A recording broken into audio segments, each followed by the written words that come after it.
최근 대형 태풍이 늘상 가던 대로 안 가고 자꾸 한반도로 넘어오려 하고 있습니다. 지난 바비에 이어 마이삭도 한반도를 강타하며 남부지방을 중심으로 적지 않은 피해를 남겼는데요. 이번 태풍이 특히 우려됐던 이유는 2003년 역대급 태풍으로 기록된 매미와 거의 동일한 경로를 보였고 크기와 세력 면에서도 동일한 수준을 유지했다는 겁니다. 실제로 그 위력은 대단했습니다. 빌딩과 아파트 창문이 파손된 것은 물론 가로수가 뽑혀 날아갔고 심지어 경남 일대의 2만 가구의 정전 사태까지 발생했는데요. 부산의 한 아파트 주민은 갑작스러운 암흑에 당황하며 사태 파악을 위해 창밖을 내다본 순간 놀라운 장면을 목격하게 됩니다. 지금 같은 상황에 돌아다녀선 안 될 차가 주차돼 있었던 것이죠.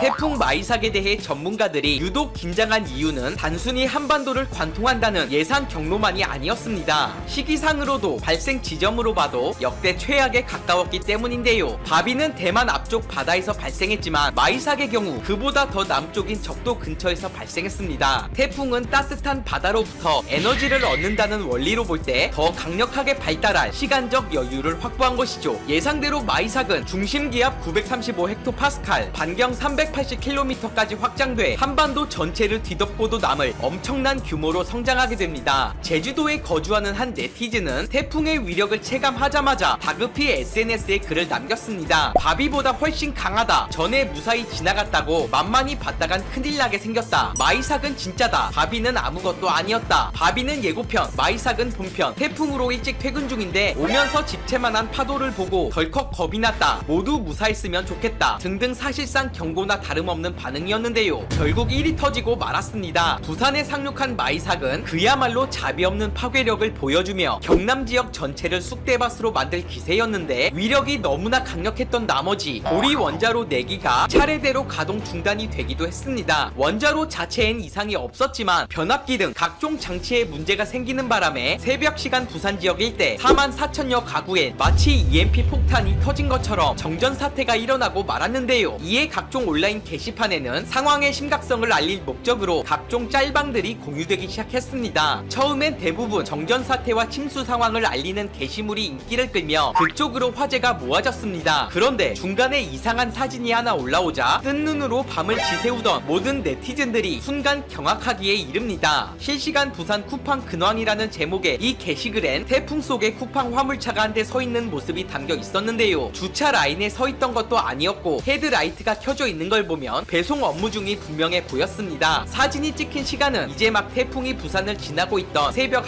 1시경이었습니다. 글쓴이에 따르면 방금 주차장을 보다 배송 중인 택배차를 발견했다. 짐을 들고 아파트 내부로 들어가시는 모습에 놀라서 찍었다. 라는 소감과 함께 글을 쓰게 된 이유를 밝혔습니다. 상황을 전해들은 해외 네티즌들은 내가 사는 곳은 태풍 경보가 떨어지면 의무적으로 대피해야 한다. 그렇지 않으면 피해 보상을 받기 어려워진다. 이런 날에 택배 배송이라니 제정신이 아니다. 돈에 목숨을 건 게 분명하다. 한국은 원래 그런 나라다. 도시가 물에 잠겨도 음식 배달이 가능한 곳이 한국이다. 등등 대부분 미쳤다는 반응을 보였는데요. 국내외를 막론하고 네티즌들이 극단적인 반응을 보인 이유는 당시 부산의 상황이 그만큼 위험천만했기 때문입니다. 택배차가 발견된 시간에 과연 어떤 일들이 있었는지 보여드리겠습니다. 당시 부산엔 폭우와 함께 초속 39m가 넘는 강풍이 불었습니다. 심지어 1년 중 해수위가 가장 높은 대조기까지 겹치는 바람에 해안가 저지대는 침수 피해가 우려되어 대피 권고가 내려지기도 했는데요. 사하구 한 아파트에서는 한 여성이 창문에 테이프 작업을 하던 중 갑자기 파손된 유리에 큰 부상을 당해 응급치료를 받았으나 숨지는 사건이 벌어졌습니다. 간판이 떨어지거나 가로수와 철제 구조물이 쓰러지고 컨테이너가 밀려와 도로를 막는 일은 그저 예사였고 부산의 초고층 아파트인 LCT와 시그니엘 부산 호텔 등도 우려한 대로 난장판이 되고 말았습니다. 관계자에 따르면 새벽이 되자 외벽 타일과 시설 구조물들이 강풍에 뜯겨 나가기 시작했고 주변 보행로와 도로에 그대로 떨어졌다. 다행히 인명피해는 발생하지 않았으나 자칫 대형 사고로 이어질 수도 있었다며 당시 아찔했던 상황을 전했습니다. LCT 입주민과 호텔 손님들 또한 바람에 뜯겨나간 구조물이 나뒹구는 소리와 빌딩 사이를 지나는 특유의 기괴한 바람소리에 잠을 잘 수 없었고 혹시라도 건물이 붕괴될까봐 밤새 공포에 떨 수밖에 없었다. 이 상황에 밖에 나가는 건 상상도 할 수 없어서 대피는 고려조차 확인조차 못했다라고 밝혔습니다. 한편 날아간 바위 크기가 태풍의 위력을 증명한다는 말이 있듯이 부산 수영구에는 경각심을 주는 차원에서 태풍 매밑에 밀려온 바위를 지금까지 보존해오고 있습니다. 이와 똑같은 현상이 부산 밀락수변공원에서도 나타났습니다. 작게는 1m에서 크게는 2m에 달하는 바위가 곳곳에서 발견되자 대형 사고 없이 지나간 자체를 감사히 여기자는 안도 섞인 목소리가 나오기도 했는데요. 즉 상황을 종합적으로 고려하며 당시 쿠팡맨은 배송을 위해 사실상 목숨의 절반을 걸고 있었다는 결론이 나오게 됩니다. 사건이 화제가 되자 비슷한 제보가 SNS를 통해 속속 등장했습니다. 쿠팡맨으로 추정되는 한 네티즌은 차량 지분이 파손된 사진을 게시하며 문 열다가 문이 휘어졌다, 일하러 왔다가 뭔 일인지 라며 상황을 전했는데 그 와중에 쿠팡플렉스라는 단어를 써가며 유쾌함을 잃지 않는 모습을 보이자 이것이 K배송이라는 등 네티즌들의 응원을 받기도 했습니다. 한편 위험한 상황도 연출됐습니다. 부산경찰청에 따르면 영도구청 앞에 쿠팡 배송 차량이 강풍으로 전도됐다는 사실을 알렸는데 불행 중 다행으로 해당 차량은 운행 중이 아닌 정차된 상태에서 전도된 것으로 차량 내부에는 사람이 탑승하고 있지 않았습니다. 이에 쿠팡 관계자는 태풍 등 재해 상황에 대비하기 위한 내부 안전 규정을 마련하고 이에 따라 직원의 안전을 최우선에 두고 대응하고 있다. 마이삭 이전에도 풍속에 따라 지역별 배송 중단 조치가 단계적으로 이루어졌으며 전도된 배송 차량은 안전수칙에 의해 배송이 중단된 상태에서 정차 중 강풍에 의해 쓰러진 것이라고 설명하기도 했습니다. 하지만 이 주장은 다소 신빙성이 떨어집니다. 사진 속 차량은 헤드라이트가 켜져 있다는 점에서 시동이 걸려있는 것으로 확인되며 무엇보다 사고 장소가 주차장이 아닌 도로 한복판이었기 때문이었죠. 더 놀라운 것은 태풍 상황에도 쿠팡맨이 정상 배송을 진행한 건 이번이 처음이 아니었다는 사실입니다. 2016년 발생한 태풍 차바 때는 무려 71년 만에 울산 전역이 물바다가 되며 현대 자동차를 비롯 수많은 공장 생산 라인이 침수되는 등 천문학적인 피해가 발생했습니다. 불어난 물살에 119 대원들마저 속수무책인 가운데 쿠팡맨 로켓 배송 관련된 사진들이 여러 차례 제보됐고 이를 접한 네티즌들의 갖가지 반응들이 올라오기도 했는데요. 당시 사진들을 보면 처참함 그 자체입니다. 물바다로 변한 부산 해운대 마린시티 입구 앞에 쿠팡 배송 차량이 정차돼 있는 모습, 해안가 도로가 침수되자 갈 길을 잃고 정차해 있는 장면, 또 다른 사진에는 폭우가 쏟아져 금방이라도 옆 하천이 범람할 것 같은 상황 속에서 10대가량의 배송 차량들이 줄지어 이동하는 모습이 담겨 있었습니다. 도로엔 온통 태풍이 핥히고 간 흔적들로 가득했지만 아랑곳하지 않고 운행하는 모습에 무모하다는 생각이 들 정도인데요. 이들 사진을 본 한국 네티즌들은 대부분 안타까운 반응을 넘어 이런 날 일을 시킨 쿠팡에 대한 불편한 심기를 고스란히 드러냈습니다. 태풍이 와도 쉬지 못하는 거냐, 좀 늦어져도 괜찮은데 저런 것을 봐도 본사에서 눈도 깜빡 안 한 것이 문제다, 차 한 대도 없을 때 쿠팡맨 차량만 도로에 보이더라 등등 본사를 겨냥한 반응과 쿠팡 배송시킬 땐 비 오는 날엔 쉬셔도 된다고 적어야겠다, 이래서 좀 비싸도 쿠팡에서 구매한다 등등 긍정적인 반응을 보이기도 했습니다. 해외 반응만 봐도 태풍이 몰아치는 상황에서 배달 가능한 나라는 한국이 유일한 건 사실입니다. 하지만 쿠팡 측도 너무하다는 생각이 들기는 하는데요. 만약 다른 나라에서 이런 날 배달하라 그러면 어떻게 될까요? 단체 파업이 안 일어나면 다행일 겁니다. 고생하시는 만큼 안전에도 보다 신경 써줬으면 좋겠다는 생각을 해보며 오늘 영상을 마치겠습니다. 영상이 마음에 드셨다면 구독과 좋아요 부탁드리겠습니다.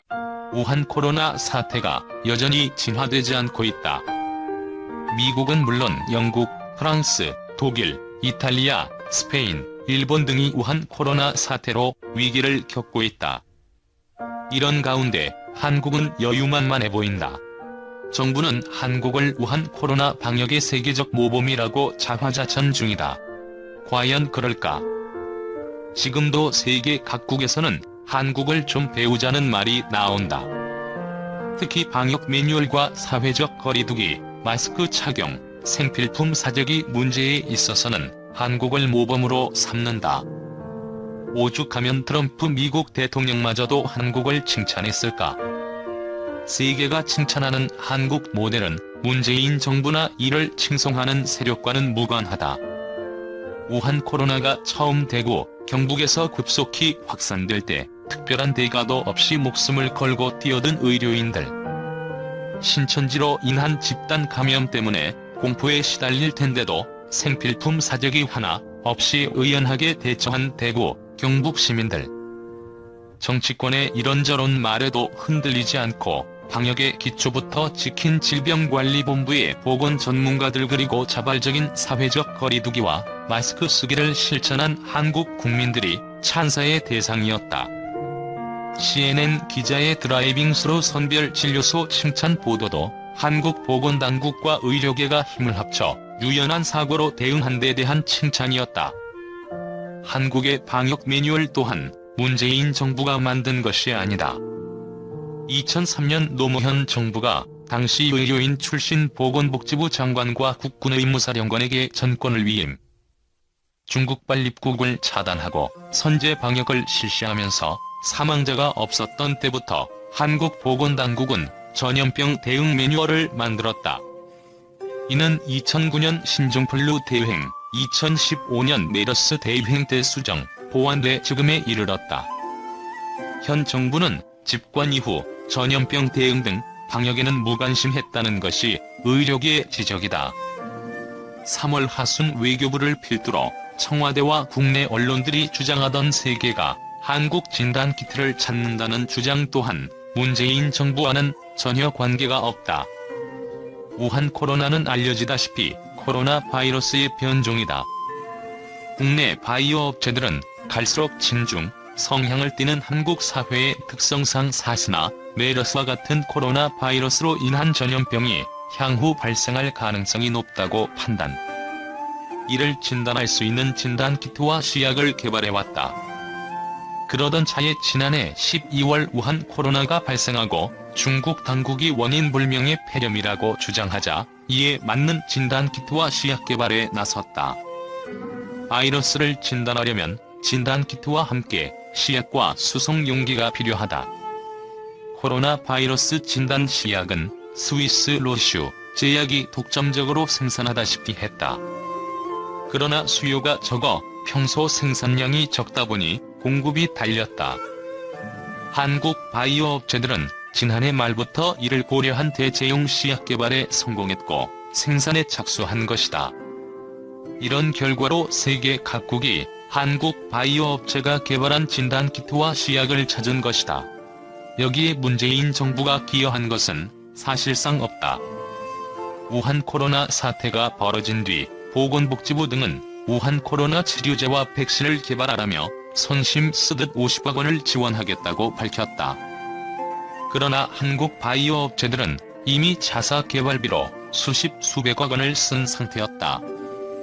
트럼프 대통령이 우한 코로나로 인한 비상사태를 선포한 뒤 치료제와 백신 개발에 1차적으로 투입하기로 한 돈이 3조 8천억 원이라는 점을 보면 한국 정부의 예산 지원이 어떤 수준인지 짐작할 수 있다. 한편 신종 코로나 바이러스 감염증 진단키트의 일본 수출을 두고 누리꾼들의 설전이 벌어지고 있다. 진단키트 일본 수출 관련 보도가 나오면서 긍정적인 의견과 부정적인 의견이 충돌하는 양상이다.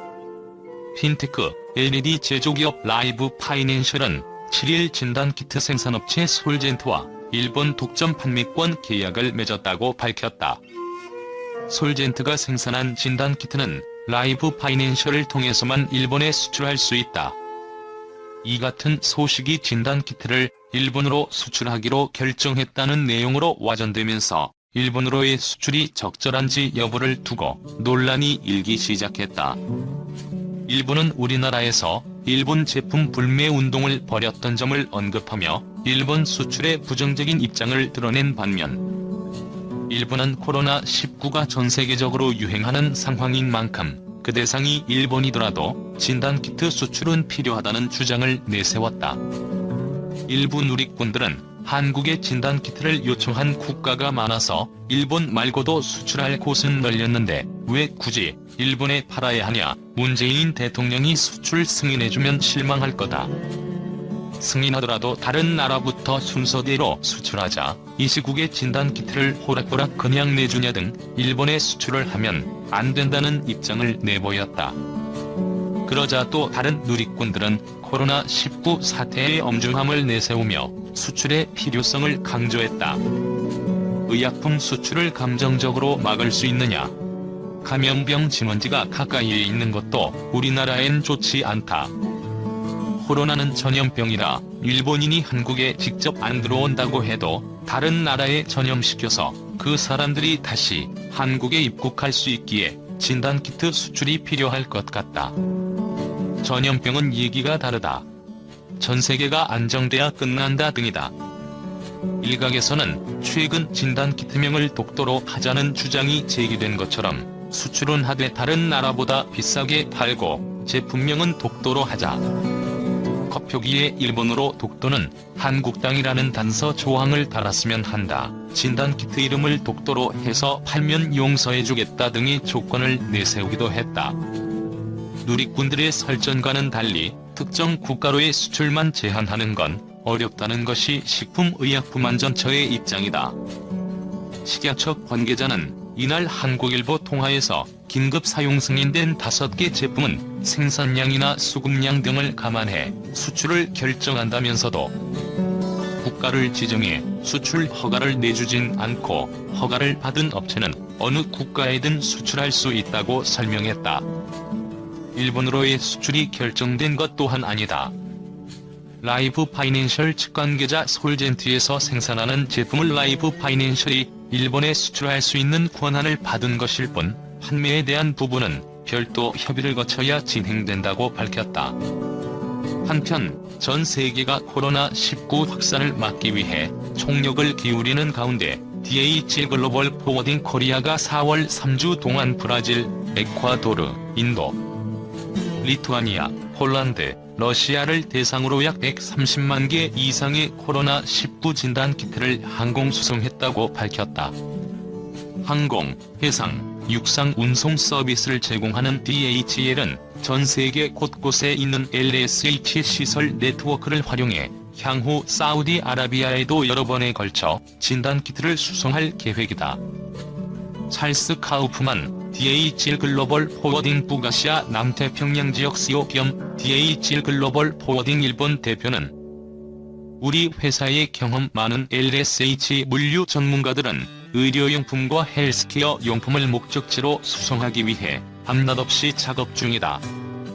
라이프코넥스에 소속된 온도관리 전문가들은 수송 과정에서 진단키트의 무결성을 유지하기 위해 세계적 수준의 솔루션을 활용하고 있다. 또한 진단키트가 팬데믹 상황에 맞서 싸우고 있는 각국 정부와 의료기관에 원활하고 안전하게 전달될 수 있도록 사내 통관 중개팀이 효율적으로 업무를 지원하고 있다고 말했다. 송석표 DHL 글로벌 포워딩 코리아 대표이사는 진단키트와 더불어 마스크, 방호복 등 개인보호 장구도 수송해왔다. 한국은 인도에 PPE를 공급하는 핵심 공급국이며 이들 장구는 바이러스가 여전히 확산되고 있는 국가에도 필요하다. 우리는 앞으로도 팬데믹과 맞서 일선에서 고군분투하는 의료인들과 글로벌 커뮤니티를 지원할 것이라고 밝혔다. DHL 글로벌 포워딩은 유럽연합의 GDP 생명공학 및 헬스케어 공급망 가이드라인을 충족하는 시설을 전 세계 곳곳에 보유하고 있으며 실시간 가시성 확보와 활발한 모니터링을 접목한 온도 제어형 운송 솔루션을 제공하고 있다. DHL은 최근 각 기업과 정부를 겨냥해 주당 100톤 규모의 수송이 가능한 중국발 중동 및 아프리카행 항공 수송 서비스를 론칭했으며 PPE 등 보건 및 의료용품을 대량으로 수송할 수 있다. 이 서비스는 앞으로 코로나19로 인해 여행 제한이나 항로 변경에 직면한 화주들의 항공화물 수용력 부족 문제도 지원할 방침이다.